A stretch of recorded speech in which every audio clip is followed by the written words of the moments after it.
Congratulations! You are going on a vacation to St. Martin. Located in the north end of the Lesser Antilles, St. Martin is a unique island split between two nations, including the Dutch side on the south and the French side on the north. Welcome, Brian 360, and welcome to Planes, Beaches, and Automobiles. My homage to the great movie Planes, Trains, and Automobiles, and my homage to St. Martin as well. In this video, I'm going to do my best to help you plan a day in St. Martin to maximize your valuable time, to experience as many things as possible, and to create as many memories as you can. In this video series, A Day in St. Martin, I will show you multiple options on how to spend your day on the Dutch side and the French side in St. Martin. Like hundreds of thousands of visitors to St. Martin every year, your visit to this beautiful island will begin here, at the port in Philipsburg, the capital of the Dutch side. Let's start with the planes.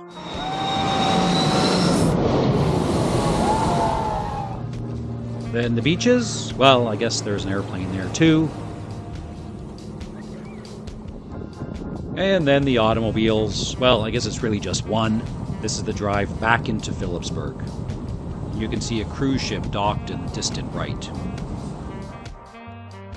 To make this itinerary work, the first thing you need to do is get out of Philipsburg as quickly as possible. The best option is to get a taxi or bus right at the port, right in this area that we're looking at now. If you're unable to get a bus or taxi, you have two options. One is to take a water taxi into Philipsburg. The second is to take a bit of a hike, and that's what we're going to do along this road right now. This will take you about 15 minutes or so, depending on how quickly you walk, and that will take you to the boardwalk. The availability of taxis and buses is really dependent on how many ships are in port that day. If there are one or two ships, not a problem. However, there can be up to 6, and that could be a very busy day. Here's a gentleman waving. St. Martin is the friendly island after all.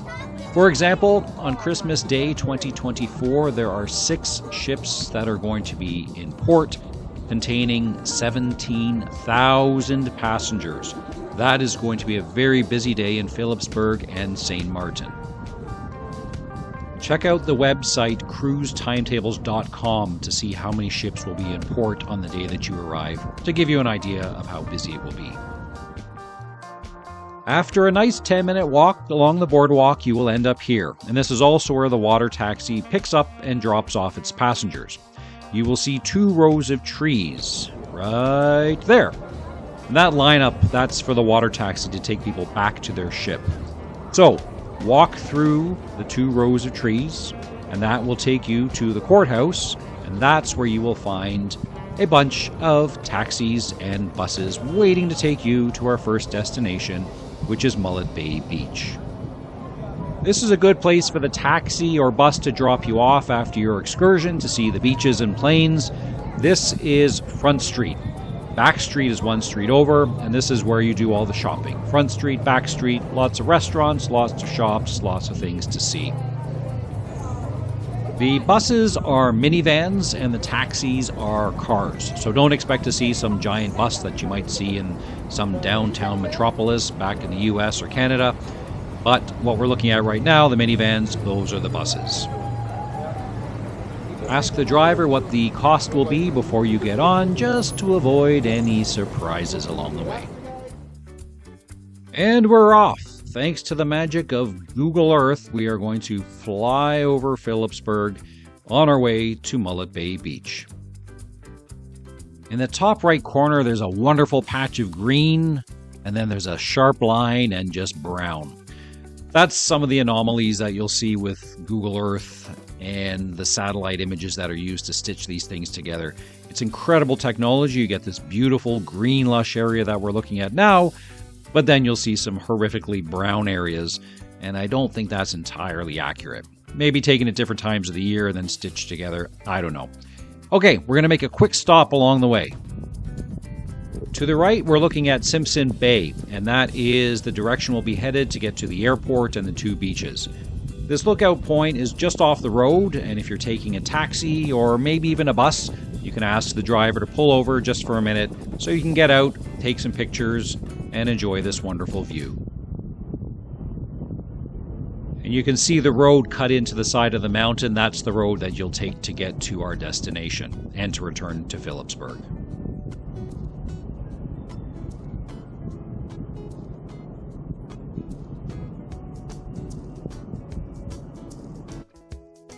Okay, time to fly away again. Next stop is Mullet Bay Beach. So right now we are flying over mostly houses. There are some businesses here. And just coming into view right now is the end of Simpson Bay. The foliage on the left side looks pretty desolate and bleak. It's usually not that bad. I think it's just an artifact. I don't know. Anyway, back to Simpson Bay. So this is where you will come if you're staying a little bit longer than a day. This is where you come to park your sailboat, or if you're lucky enough to park your yacht, or moor it, or dock it. I don't know. I'm a landlubber. I don't understand these terms. This is a very busy area of St. Maarten with lots of hotels, restaurants, shops, nightclubs, casinos, lots of entertainment. This canal at the very bottom, that's where the ships come in. The bridge raises and lowers a few times a day to allow the ships to come in and out. Now we are approaching a very busy part of St. Maarten for another reason. This is the airport area. This end of the runway is the east side, and this is where the airplanes mostly take off from. I have seen a few Air France planes take off over the water in the other direction, but for the most part, it's the smaller planes that will take off at this end. Princess Juliana International Airport is an extremely busy airport for its size. There are airplanes arriving and taking off all day, whether it's the smaller planes from Win Air flying between the neighboring islands, or it's the larger planes from Canada, the United States, the Netherlands, France. It's a very busy place. Lots of people move through here every single day. On the right side is the terminal, and that's a very busy place too. Those black marks on the runway that you can see now are from the tires when they land. Coming into view right now is Maho Beach, and we will get there very soon. I talked about how the color is a little bit off. We are now over a golf course, believe it or not. It looks like it's 90% sand traps. It's not that bad in real life. Trust me, it's not that bad. It's not Augusta, but it's not that bad. Okay, we have arrived at Mullet Bay Beach, which I think is the best beach in St. Maarten, and I'll show you why in about 2 seconds.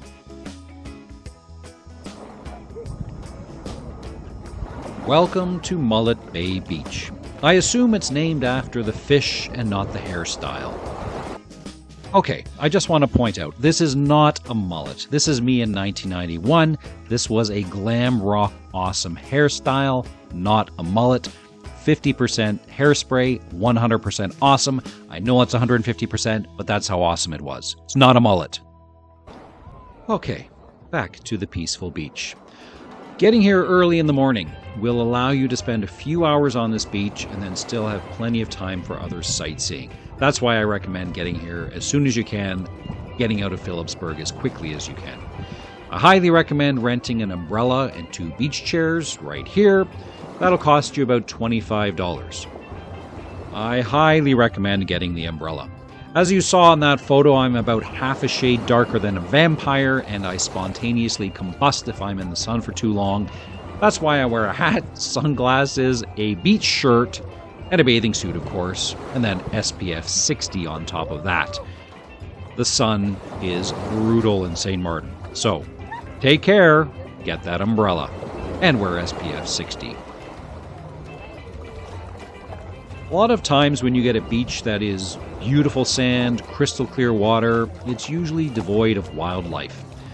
If there's nothing to eat, why would wildlife come?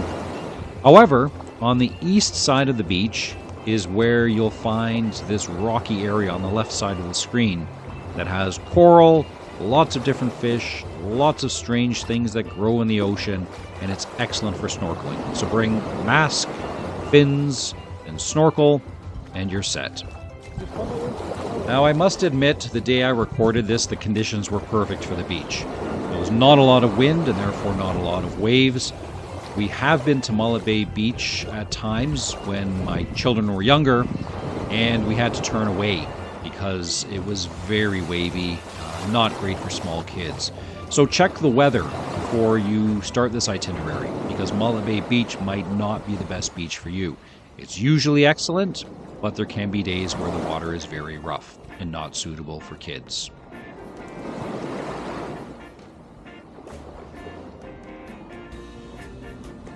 If you get to Mullet Bay Beach around 8:30 or 9 o'clock, you're there for a few hours, you start to get a little bit hungry. Don't worry, Mullet Bay Beach has 3 restaurants right on the beach. And if you don't like those restaurants, well, there are plenty of shops and restaurants in an area called Maho, which is a short walk from the beach. I have another video on my channel which is just Mullet Bay Beach, with me walking from one end to the other and then back again, both in the flat format like you're watching now, as well as a 360 video. So please check out those if you like Mullet Bay Beach. So there you have it, my favorite beach in St. Maarten. So why take the 20 minutes to drive here from Philipsburg when Philipsburg has its own beach? Well, the Philipsburg beach will be packed. It will be very busy. And although the east end of this beach is busy with the lounges and umbrellas, you can walk down to this area and it is virtually deserted. So you can have all the space that you want. In addition, by driving to this part of the island, it sets you up for the next part of our adventure, the trip to Maho Beach. That's where the airplanes come in. So, spend a few hours at Mullet Bay Beach, grab lunch either on the beach or walk to Maho Beach, and there are restaurants and shops along the way, and that's where we go to next. We are going to fly away from Mullet Bay Beach now and take an overall view of the island. We are looking east, so on the south side on the right is the Dutch side, and on the north, on the left, is the French side. Now keep your eye on the runway, because that's where we are headed next, to Maho Beach, to Princess Juliana International Airport, where airplanes fly dangerously close to the people who stand on the beach and watch them, like I did, and got this amazing footage.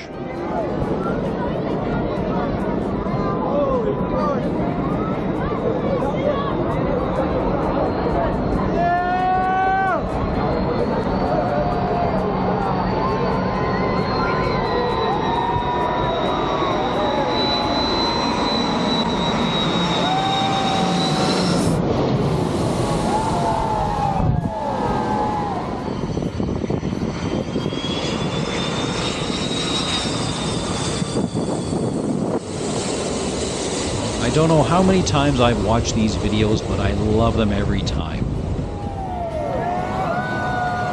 Airplanes arrive and depart from the airport all day, but it's not until about noon to 1:30 when the big boys start to arrive.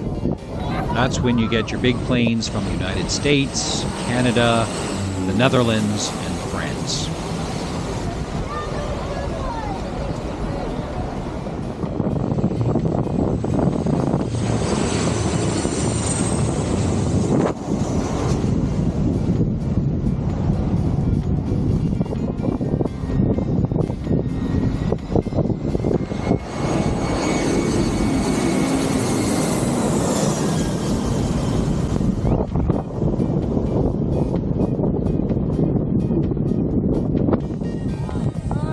Now every plane that lands must take off again. That's how airports work.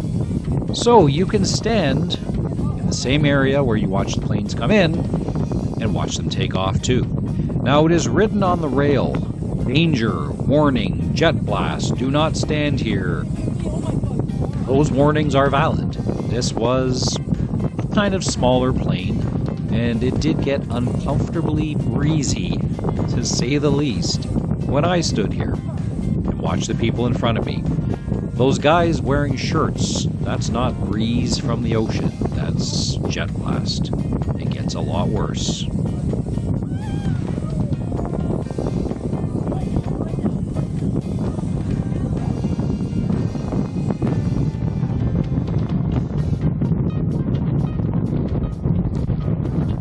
I would highly advise wearing sunglasses. There's a bit of sand in this area, and when a jet blasts it in your face, it's not the most comfortable feeling in the world. Now, there is a beach in Maho Beach, that's why it's named Maho Beach, but I respectfully submit that it is inferior to Mullet Bay Beach.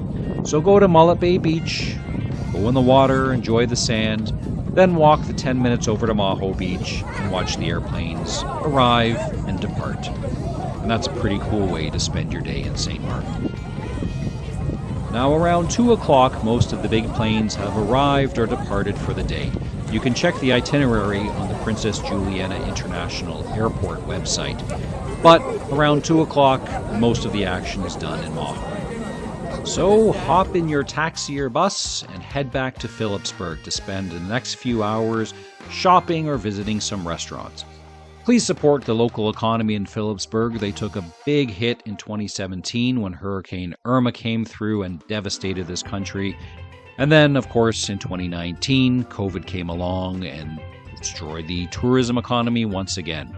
So please spend your dollars here, support the people of St. Martin, and enjoy their island that they share with visitors from around the world. As we drive back into Philipsburg, you get a nice view of Great Bay, the beach, and where you started your day, the port, and your ship. Just make sure you leave plenty of time to get back to your ship. Ships generally don't wait for tardy passengers, and you don't want to be the guy waving goodbye to your ship as it continues on its vacation. Thank you so much for watching this video. Please come back as I will be making some more St. Martin in a Day videos with different itineraries both on the French side and the Dutch side. Thanks again for watching. Please like, subscribe, share, sign up for notifications and all that good stuff. And above all, I hope you enjoyed your time in St. Martin. Thank you again for watching and take care.